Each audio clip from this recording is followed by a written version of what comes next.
is Kamyar Maneshi. Today, I'm going to be talking about one of my biggest passions, Iran's horse industry. I want all of you to keep concentrated and listen very carefully. Okay.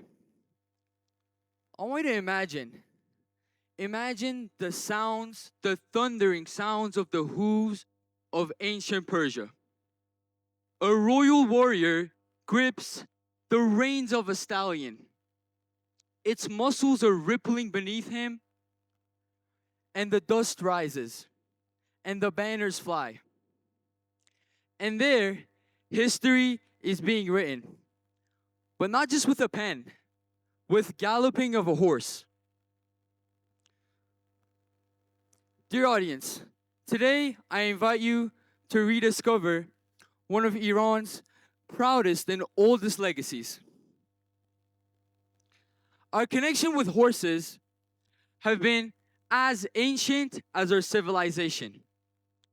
From the fierce cavalry of the Achaemenid Empire to the breathtaking art of Persian culture and tradition. Horses have been there, etched in our battles, in our poetry, and in our dreams. Okay, the horses have carried our kings. They have danced in our Nowruz celebrations. And they have thundered through our legends. So, let me introduce you to 5 noble descendants of this legacy in Iran. Our 5 native breeds. Starting with the Turkmen. The Turkmen horse, built for its speed, born to race across the wind in the northern steppes. The Caspian, small but ancient. Possibly the oldest horse that is ever seen by mankind.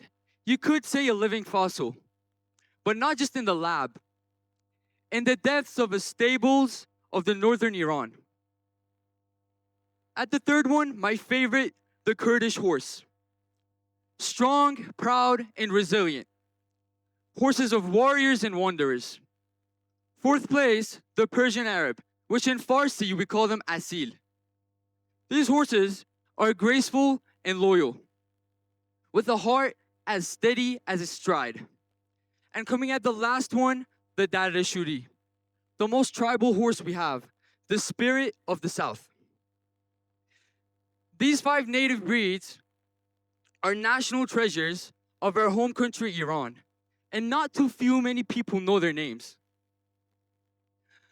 Let's fast forward to present. Let's talk about the statistics and the analyzation. So, in our hometown, we have over 70,000 registered horses. We have more than 250 horse riding clubs and thousands of people working as vets, trainers, riders, and breeders, devoted in this industry. You may ask, where is this industry located? What is the scale of it? And how much is it worth globally all around the world? Well, let me tell you, the amount of money is astonishing. It's $300 billion per year. Now, that's a very big industry, but it is very, very silent in our home country, Iran. Before we get back to our topic, I'm going to be talking about the usage of horses in our country. Let's have a quick glance at some sports, such as horse jumping competitions, dressage, polo, which polo we call them Chogan in Iran because it's our sport. It's our tradition and we should remember it and never forget it. Now let's get back to the topic. This was just honoring the sports of our nation. The challenges that we face. One of the biggest challenges we face and that is holding us back is that our horses cannot be exported.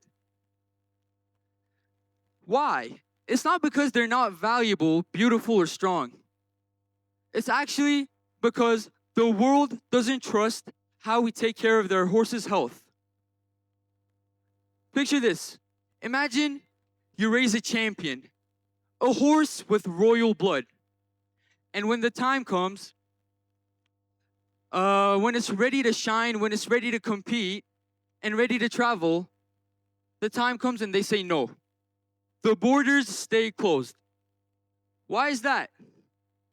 Because in the world's point of view, they don't trust our medical care for horses. They've seen infectious diseases. They say our veterinary system is too weak, and they say that our quarantine isn't reliable enough. So, in their point of view, buying a horse from Iran is a medical risk. Now, it's not just about horses anymore. It's about our nation. It's about our trust. And that's a very, very big deal. Including this, we have many more challenges for our nation and for our industry in Iran, such as the lack of national policy, the limited trainings and the sanctions, and the export restrictions. But here's the truth. We have so much potential in our country, and let me just tell you I'm gonna say 4 points, and I just want you to imagine it. We're just standing at a starting gate of something massive. Okay.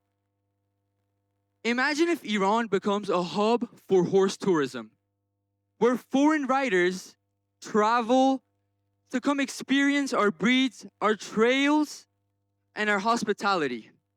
Imagine we offer horse-assisted therapy for people who are dealing with trauma, people who are dealing with autism and anxiety.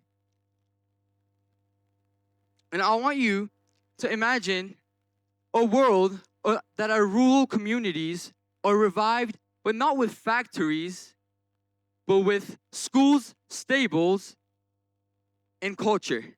And lastly, just imagine if our 5 native breeds are exported with world-class branding and each with their own unique stories.